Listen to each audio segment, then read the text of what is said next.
भीष्माकडून लक्षित असलेले पांडवांचं सैन्य कसं आहे? पर्याप्त आहे. म्हणजे हात थोडे, आमचं विशाल सैन्य आणि पांडवांची सैन्य थोडी मर्यादित. आमच्या सैन्याला पांडवांचं सैन्य नष्ट करायला काही वेळ लागतो हा म्हणण्याचा भाव आहे. आणि असं दोन्ही सैन्याची तुलना करून आता हा सुरुवातीला गेला कुठं? द्रोणाचार्यांच्या जवळ जाऊन बोलायला लागला. पण दुर्योधनाला असं वाटलं की आपण द्रोणाचार्यांच्या जवळ गेलो. त्यांनी जायला कोणाला पाहिजे होतं? भीष्माचार्याकडे जायला पाहिजे होतं. भीष्माचार्यामध्ये त्याचे आजोबा आहेत. कोण आहे? आजोबा आहेत. त्याच्या मुळातले ज्येष्ठ आहेत. तेही सामान्य नाही, विशेष आहे. त्यांच्याकडे सेनापती पद आहे. मग सेनापती पद असल्यामुळे त्यांच्याकडे जायला पाहिजे होतं. मुलातले ज्येष्ठ असल्यामुळे त्यांच्याकडे जायला पाहिजे होतं. पण गेला कुठं? द्रोणाचार्याकडे. मग या त्याच्या केलेल्या या क्रियेमुळं कदाचित भीष्माचार्यांना क्रोधी काही त्यांना क्रोध येऊन आपण गेलोय द्रोणाचार्याकडे. पण द्रोणाचार्याकडे जाण्याचंही कारण सेनापती पण कोणा दिलं होतं? भीष्माचार्यांना दिलं होतं. कदाचित सेनापती पण त्यांना यांना लागली. मग अगोदर पुष्ट करण्यासाठी कोणाला गेला?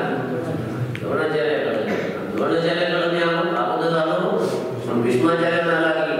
म्हणून तो आता द्रोणाचार्याला द्रोणाचार्यांना बोलू, मग नंतर भीष्माचार्यांना संतुष्ट होण्यासाठी काय बोलतो बघा.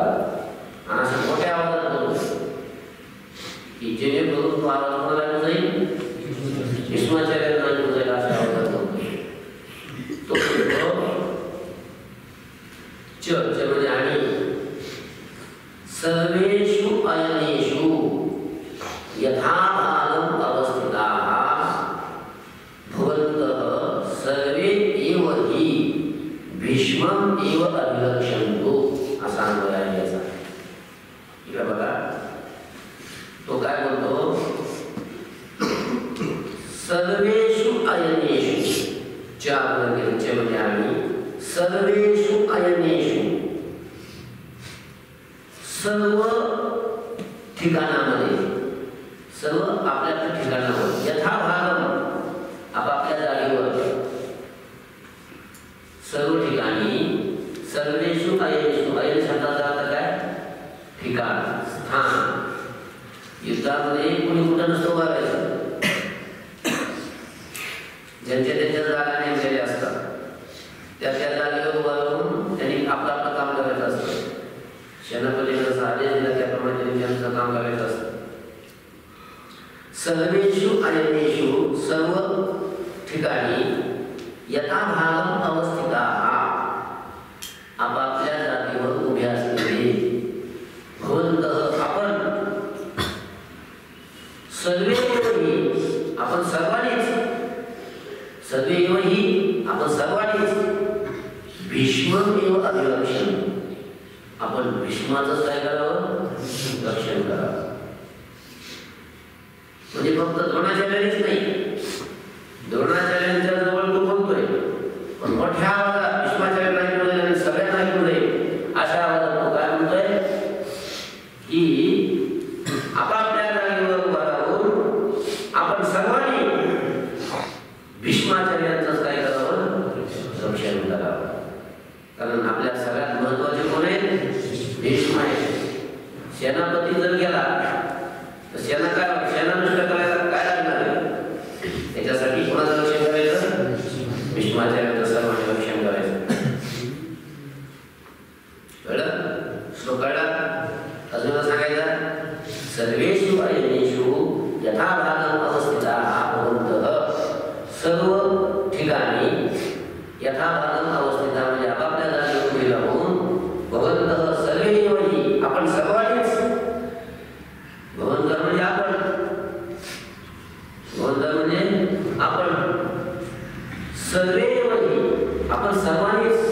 भीष्ममेव रक्षन्तु, भीष्माचंच काय करावं, रक्षण अशा प्रकारचं करावं. तुम्ही करावं, सगळ्यांनीच करावं.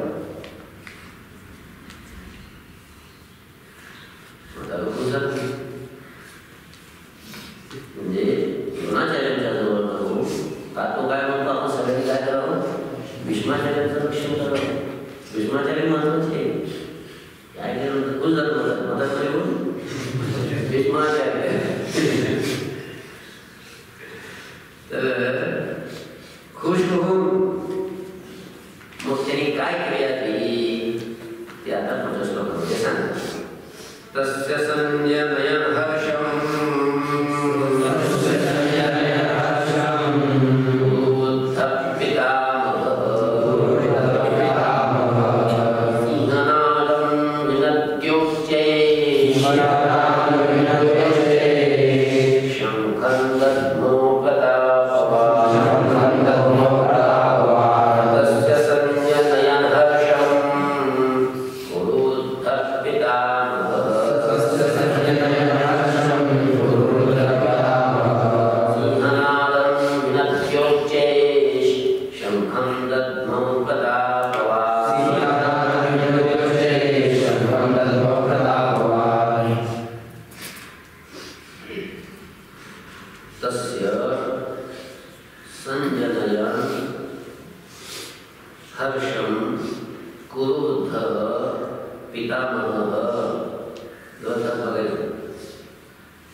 स्पष्टीकरण करताना माझ्याकडे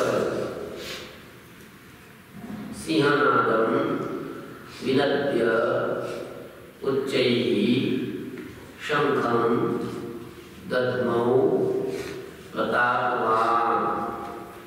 आता परत तरी मोठा लक्षात.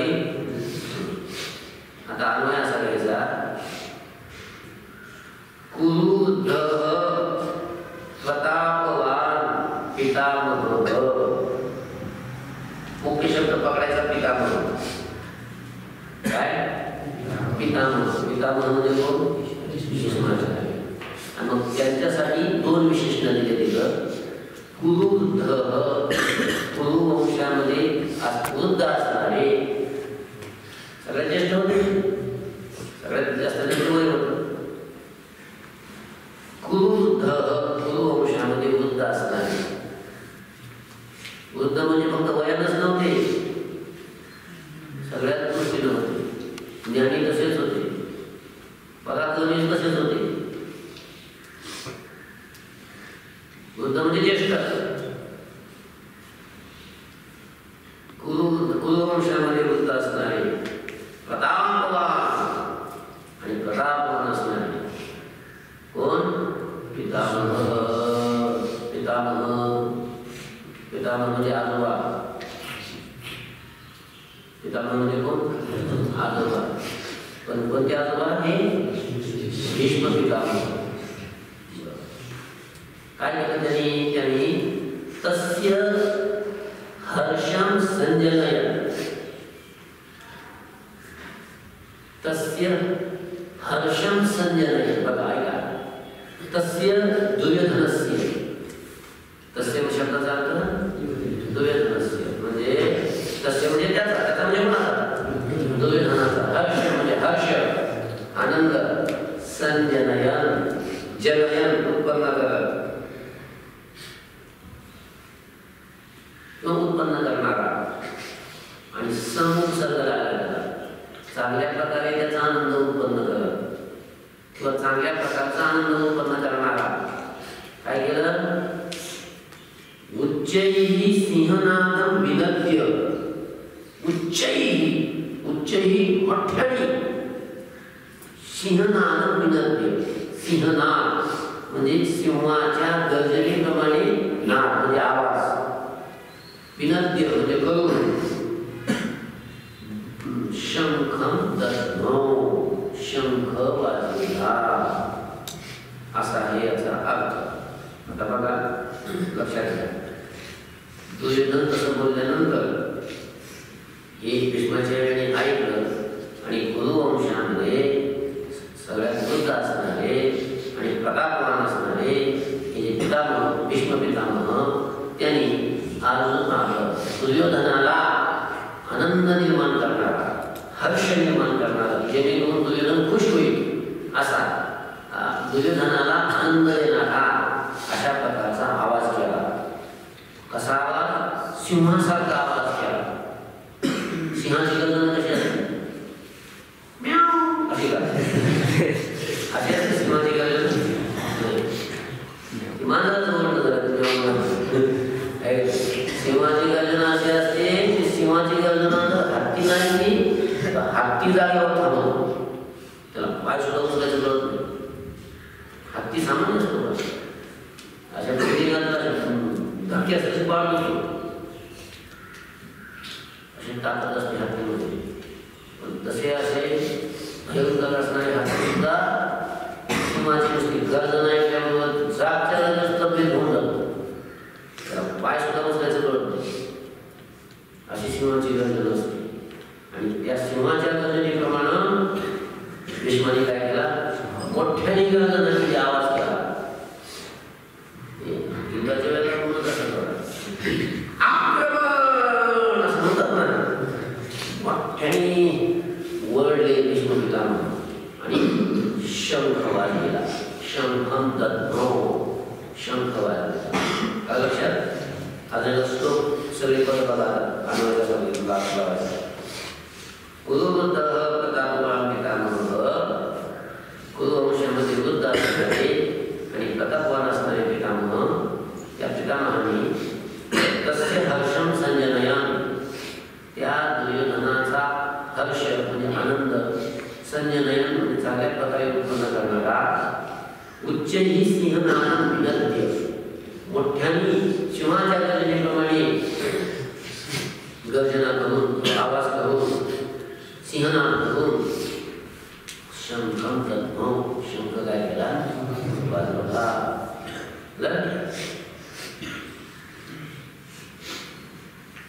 ततः शंखाश्च भैर्यश्च,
धैर्य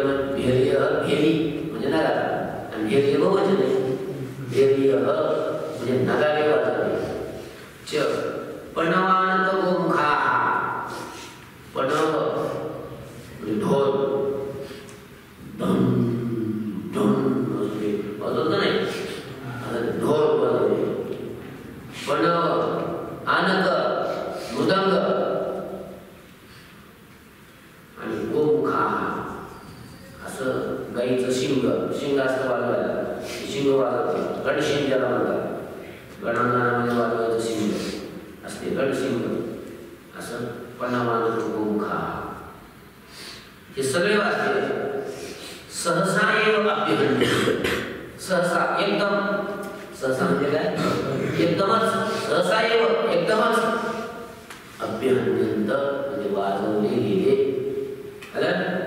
काय काय शंखा म्हणजे शंख ध्येय म्हणजे झाला आहे, पणवानखा ढोल मृदंग आणि गणशिंग हे सर्व सहसा एव अभ्यहन्यंत हे एकदमच वाजवले, सगळे एकदम वाजवले. आणि मग सहा शब्द तुला अभवत, तो शब्द तुल फार मोठा भयंकर अशा प्रकारचा अभवत म्हणजे झाला. सगळ्यांनी एकदम माते वाजवल्यावर आवाज त्याला होणार आहे. तो आवाज कसा झाला? तुल शब्द अभवत, फार मोठा तो शब्द झाला, म्हणजे फार मोठा आवाज आला. कळलं का? ततस्वेतै हयैर्युक्ते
स्थित नाही, स्थित दिवचन आहे, दोघं स्थित आहे का त्याला कोण स्थित असलेले दोघं कोण माधवचे पांडव दिसलं का माधवचे पांडव एव माधव म्हणजे कोण भगवान श्रीकृष्ण मा म्हणजे लक्ष्मी धव म्हणजे पती स्वामी लक्ष्मीचा स्वामी त्याला माधव म्हणतात माधव असणारा श्रीकृष्ण जे पांडव म्हणजे पंडूचा पुत्र पांडवा हा म्हटलं पाच आणि पांडव म्हटलं की तर कोणी सध्या अर्जुन एक वचन आहे पांडव म्हणजे अर्जुन यांनी सुद्धा शंख शंख काय केले वाजवले दोन शंख वाजवले किती शंख वाजवले दोन म्हणून शंख विवचन आहे ना अर्जुनाने एक शंख वाजवला भगवान श्रीकृष्णाने एक शंख वाजवला शंख बदल मधु दोन शंख वाजवले आलं श्लोक कळला का पुढचा श्लोक सांगू का पांचजन्यं ऋषिकेशो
दुःशासनाचं जोपर्यंत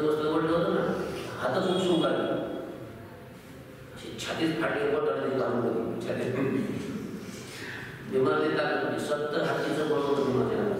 किती? 70 हातीचं बळ. एका हाती 3 ताकद, 70 हातीच्या ताकद भीमामध्ये. म्हणून भयंकर कर्म करायचं काय बकासुराला मारलं होतं भीमा. हिडिंब नावाचा एक राक्षस होता त्याला मारलं. असा भयंकर कर्म करणारा भीम आणि वृकाप्रमाणे अग्नीचं नाव होतं. वेगवेगळी अग्नी वृक नावाचा एक अग्नी आणि तो अग्नी भीमाच्या पोटात होता. म्हणून भीमाकडे किती गेलं की स्वाहा यंदा पसारी होतं ते बोलत नव्हतं काही. भीमाला खायला लागत होतं म्हणून त्याला उदर म्हणजे उदर म्हणजे पोट. ज्याच्या पोटात काय वृक नावाचा अग्नी म्हणून त्याला उदर म्हणतात भीमाला. असा वृकोदर असणारा भीम या भीमाने पौंडलम महाशंखम दद्मो. पौंड नावाचा मोठा शंख काय केला त्यांनी वाजवला. बघा ऋषिकेशाला पांचजन्य, ऋषिकेशाला पांचजन्य नावाचा शंख वाजवला. धनंजय धनंजयाने देवदत्त नावाचा शंख वाजवला. आणि भीमकर्मा भयंकर कर्म करणारा वृकोदर असणारा भीम या भीमदाराने पौंडलम महाशंखम दद्मो. पौंड नावाचा मोठा शंख वाजवला. कोणी कोणता शंख